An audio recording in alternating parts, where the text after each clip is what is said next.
జిల్లా మండల కేంద్రమైన కోస్గిలో ఈ నెల 17వ తారీఖు అంగరంగ వైభవంగా జరగనున్న శ్రీ రేణుకా ఎల్లమ్మ రథోత్సవమును పురస్కరించుకుని కోస్గి దొరల వంశస్థులు స్వర్గీయ పిఓ శ్యామ్ సుందర్రాజు దొర తనయుడు అయినటువంటి పిఎస్ సుందర్రాజు దొర బుధవారం నాడు పున్నమి అమ్మవారి గర్భగుడి తలుపులకు బంగారు పూతతో పూసిన ఇత్తడి కవచాన్ని బహుకరించడం జరిగింది. అయితే గతంలో కూడా కోసిగి దొరల తరపున సుందర్రాజు దొర ఎల్లమ్మకు అవ్వకు 3 కేజీల వెండి దీపాలు ఇచ్చినట్టు ఆలయ అర్చకులు మూర్తి గౌడ్ తెలిపారు.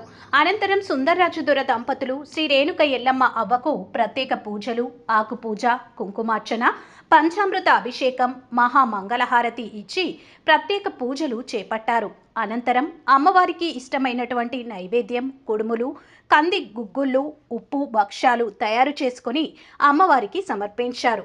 అనంతరం శ్రీ రేణుక ఎల్లమ్మ అవ్వ ఆలయ అర్చకులు మూర్తి గౌడ్, గౌరేష్ గౌడ్, నీలకంఠ గౌడ్, బసవరాజు గౌడ్ ఆలయ అర్చకులు సుందర్రాజు దొర దంపతులకు ఫల పుష్పాలు అందజేసి వారికి పూలమాలలు వేసి శాలువా కప్పి సన్మానించారు.